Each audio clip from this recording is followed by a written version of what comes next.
Hello and welcome back to the Business Octopus. How you going, Amanda? Fabulous. And yourself, Avon?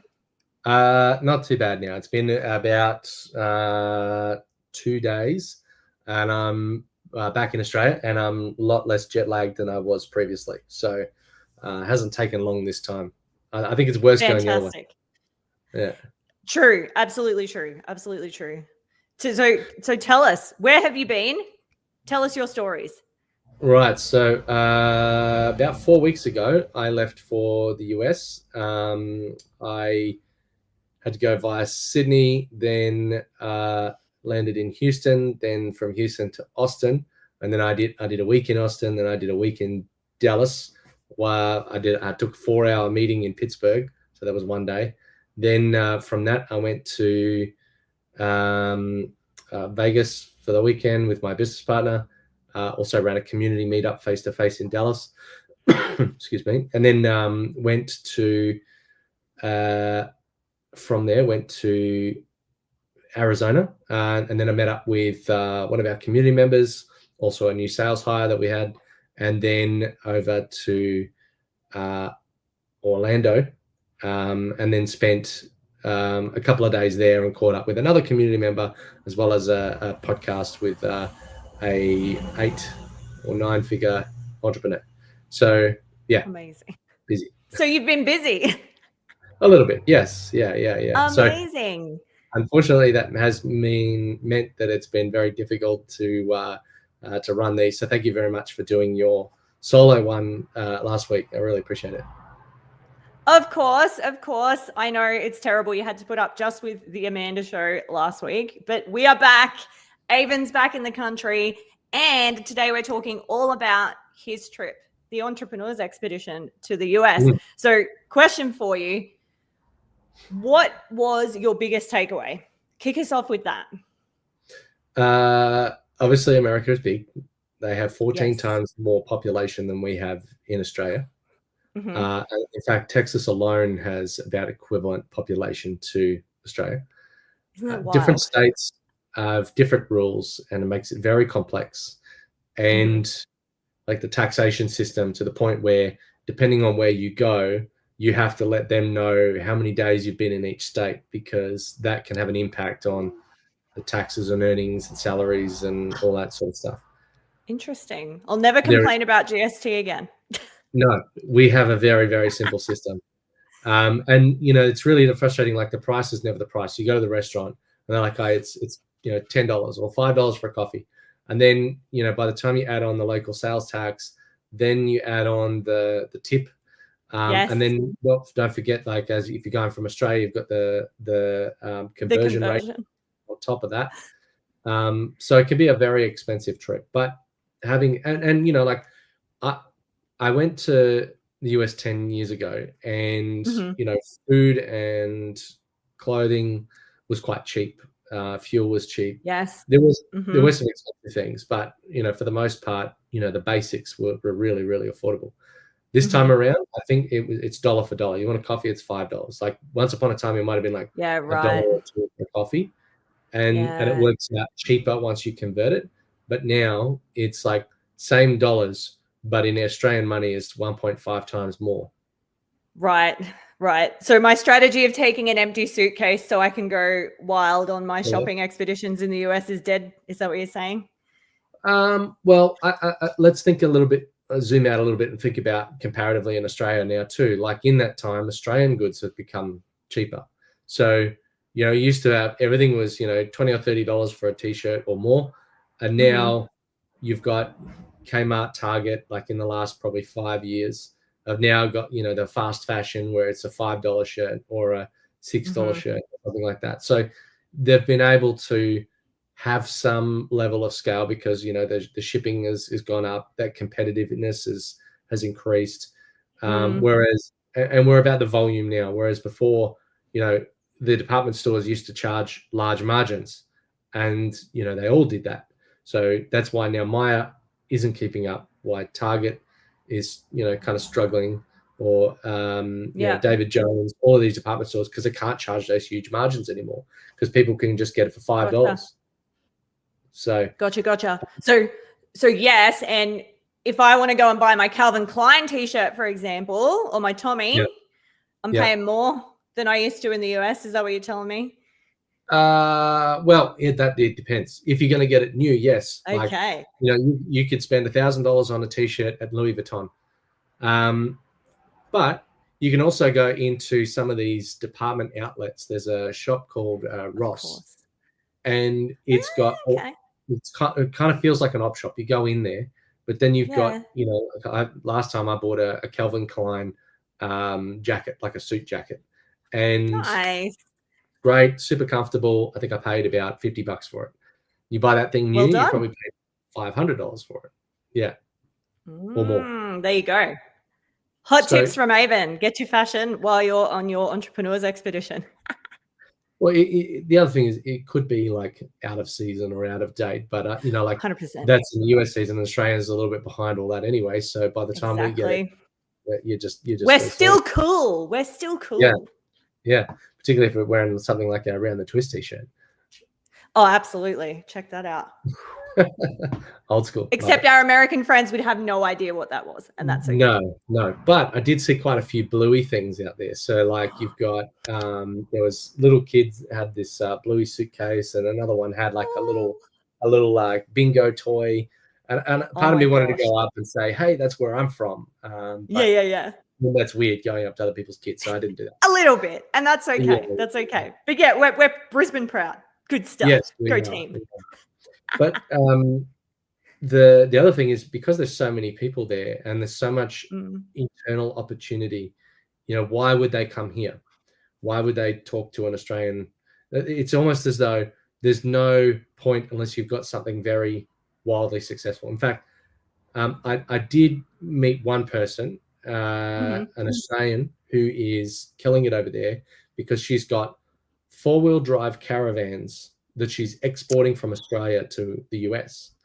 Love that. Smart. So- Okay. So they're not making an equivalent over there, or we just make them better? Like, what's the deal? We make them different. We make them for our Australian climate. So this is the thing where if you can find a niche, like you cannot serve the mass market over there unless you're already in the mass market.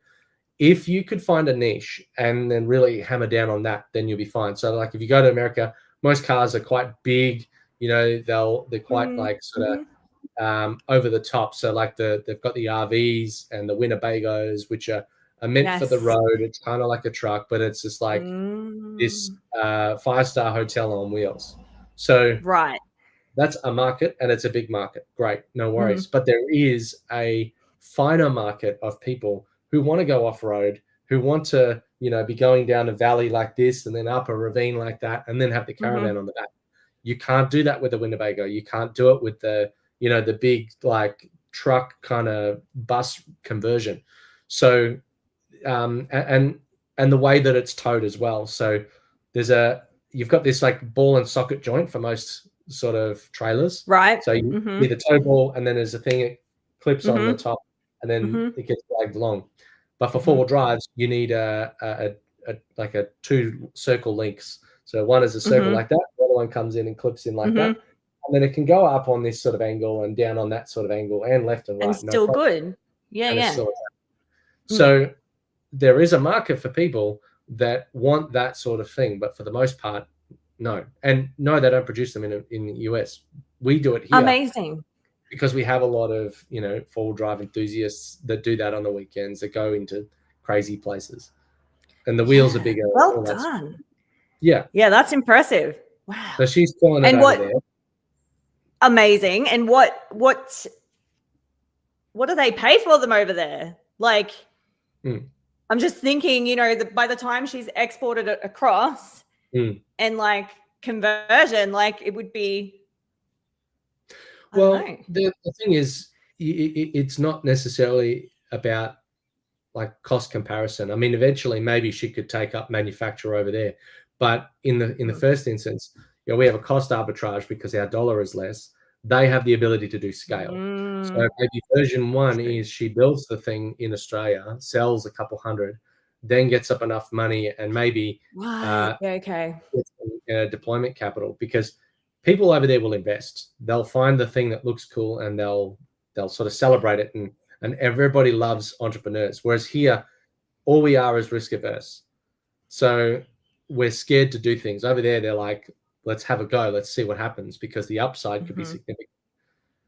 Yeah. Particularly interesting observation. Yeah. Okay. Interesting. Well, we tend to grow slower. So like if you want to grow fast, you need to go over there. And once you get a market and you've got product market fit, and then you've got enough capital to do the right marketing, to have the right conversations, to get the right close, then you can do that times 1,000 or 1,000,000. And in fact, people don't have a problem with what's your product. They have more of a problem with, will it scale? So if they have a conversation with you about investment, the first thing I want to know is, if I put $5 million behind this, is it going to get to the level that I want it to get to? Whereas and like the check sizes here, like they might be talking about 5 million as like a start. Over here, you're probably talking about 50,000 as a start. Like you go and watch Shark Tank in America versus Shark Tank in Australia, the numbers is the big kicker. Absolutely. Yeah, there you go. Interesting. Now, Avon, what else did you learn on your adventures? What can you share with us? So I think obviously you need to go hard, you need to have an impact, and you need to get on the ground and do it properly, because you can't half-ass it. There's so many other options other than you. So if you go over there and you say, hey, I'm going to do this thing, if you're on the ground and you're like present and you can act fast and deliver, more than likely you'll make a sale. But because they've got so many opportunities available to them in the country, they'll just as easily move on to the next thing, because they're about speed and force and movement, and not about like, oh, we'll just wait until little Johnny's ready. So that was one concept. So how do you stand out? How do you be the partner of choice, if you like? Well, if you can get that momentum, get on the ground and move quickly, then you've got a much better chance of capturing market and then retaining it. And then once you do a good job, they'll talk. They're very collaborative in that sense. Very good. So speed and actually being able to deliver. Yes, and if you could like maybe save up the pennies to hire someone over there, or to build some form of on-ground presence, then you're going to have a much better chance, because they're like talking to their own. They're not going to wait until like 6 p.m. at night to talk to someone over here. I mean, they might do in some cases, but you're pretty much going to have to work. Like I said, it's because they've got so many opportunities available to them. Why are they going to wait for you? They're probably not. So you need to be there and active and present. Another big thing that we learned about was the Texas Stock Exchange. So there is a thought about building a you got the New York Stock Exchange, you got the NASDAQ. Now they're building the Texas Stock Exchange as an alternative, because their argument was that it cost $1 billion to list on the New York Stock Exchange. So it's made it really unreachable for a lot of mid-cap companies. So now what they're doing is looking at making it listable on the Texas Stock Exchange. So you've got, it could be much cheaper. Like you could be a company, and like, I'll go back to the scale conversation, is that everything over there is about size and scale. So a $900 million company is considered a mid-market company, and that would be only just allowed to list on the Texas Stock Exchange. But again, that's much better than, a $10 billion company before they can list on New York Stock Exchange. There you go. Interesting. And how did all that come about? Who's driving it? So, well, here's another concept. Texas kind of consider themselves almost as a separate country. They are the 8th largest economy in the world. Interesting. So wow. They've got in the airports on the screens, there's a thing called the Texit coin. So Texas exit, like Brexit, right? Right. Yeah. Wow. So it's a digital currency, right? Correct. Yeah. So that's an aside, I think, from the bigger movements. But by having their own stock exchange, theoretically, they're now on the global stage as someone that could potentially separate from the union at some point in the future. So interesting. They are very independent. They do consider themselves very much their own beast. So it's just interesting to see where that might go over the next few years. But definitely, there's a lot of action in those areas. Very cool. Very cool. So the thing that helped me discover that was another Australian who is living in Dallas and is running a software company. So he helped me to find some networks, work along. Awesome. He's like my little tour guide for a little while I was there. How good. And super helpful. So, I think if you are going to go global, go and find those other, similar people and build and maintain your network with other people that get it or who are already there, already doing it, already making it happen. So amazing. That's one way to really sort of scale that up. Another one would be one thing I was there was Australian Texas Chamber of Commerce. So it's about people who are Australians trying to expand over there internationally. And so many of them already are, and they'll just go for a catch up with other Aussies. There's often new faces like me while I was there. And, they talked about registering companies and, getting visas and things like that. So you've got, just at a high level, you've got an E1, an E2, and an E3 visa. So one of them is you're an entrepreneur, you're running things yourself. Another one is you're an employee, and so you're technically an employee of your own company. And then another one, like a shorter term, sort of have a go kind of subsidiary visa. That's where you're like testing the waters, so to speak. Cool. Yeah, nice. Very cool. Very cool. And then, there was a lawyer that got up and spoke and said that talked about, registering different states. They've got a software because the laws change. And if you've got, sometimes they want to know how much money you've got in an Australian bank account as well. So it's not just about and you need to have, be very clear on that. Otherwise the IRS are very aggressive. And so they will clamp down. And because the rules change and they're complex on different states, and these specialists have access to a platform that will help mitigate and manage all of the rules and make sure that you're complying with them. So that's a very important thing. Don't try to do it yourself. Interesting. So and how, so apart from going to sort of chamber meetings, how else do you find the right partners on the ground?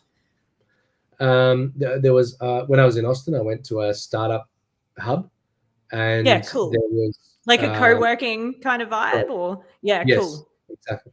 So then I did the tour. I met 2 or 3 people.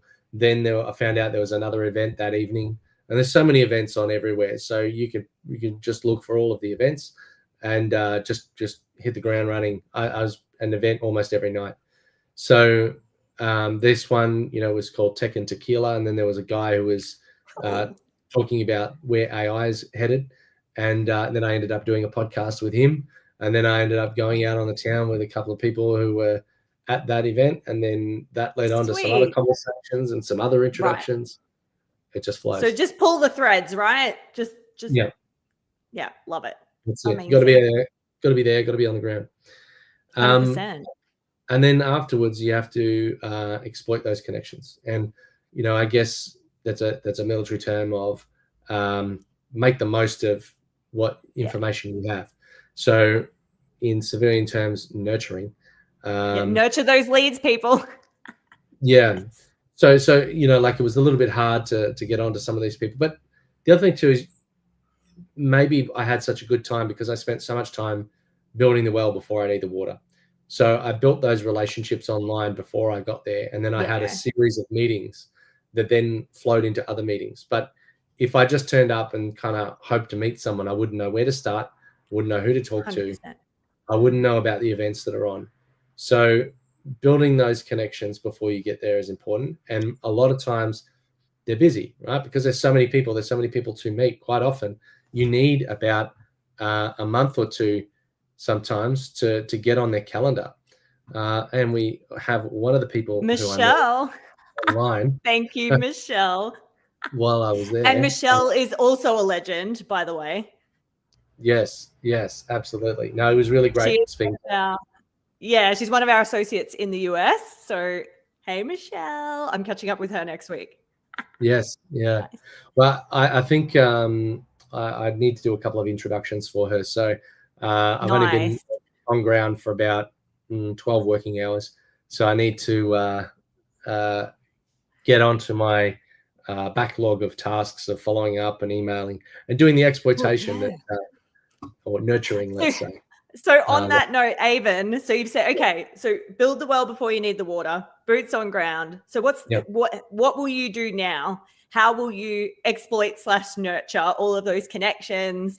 Make sure you've done all your follow-up. What does that look like now? Well, we want to meet them again. Doing it once is not enough. And no one's going to go, after meeting you briefly, is going to go, oh my God, yes, let's do this. Spend the time and don't go straight into the sales pitch, particularly not when you're first trying to get people on the ground over there. What you need to do is build a team of advocates, people that know you, that understand the value you bring, really kind of like build a deeper relationship, try to build some reciprocity and give them some introductions as well. And then eventually they'll go, oh, this person's a good person. And then they will keep feeding you introductions because there's just so many people to meet over there. Everyone has got a lot of opportunities available to them. What they really care about is whether or not they trust you. Yes. And get to that rapid values alignment as fast as possible. So there's a process I go through to try and accelerate that. But that's something that if we can do effectively, will get us to the position where we have endless referrals. Perfect. So definitely worth the trip then, Avon, is what you're saying. Oh, yeah. And then some. So we've got, well, I don't know if we'll double in the next year, but I certainly feel like we're headed that way. So there's some significant upside opportunities. We just need to make sure that follows through and happens. Absolutely. So, and what would you say to people thinking of doing this themselves? Well, first of all, join the Relevate community. In our global tier, we've got a lot of like info and guides and those introductions, so it can help you to build those connections early on, and then from that, all the other pitfalls and traps and you need to be aware of, like when traveling. So, for example, one thing that happened, someone got my credit card and they did some transactions. But because of the way we're set up and the way that we were able to manage things, we didn't really have a problem. All the money came back. I was able to carry on in the country without a problem. So just things are different, and you need to be aware of what is different and navigate them effectively. That was only one example. Others are like, just how to deal with tipping or how to deal with, like everyone's willing to have a conversation, but they're very quick to make a decision. So you need to impress. You need to, approach it a different way. They're more concerned about scale. They're more concerned about reliability. So once they can get that over the line, like over here, we're so slow, passive, conservative, risk averse. But if you can get in, go hard, hit the right notes, use the right terminology, talk about being collaborative, then you will have a much better footing to grow. Outstanding. Avon, what a starter kit. Thank you. Well, I think that's pretty good for today. I'm going to wear my voice thin, I'm sure. But nonetheless, if you're watching and you want to find out more, check out the Relevate community in the link just down here. And we've got heaps of guides and resources, as well as some of those early networks already established, so that can help you to expand and grow faster. So did you have any other comments or questions before we run along? No, I think that was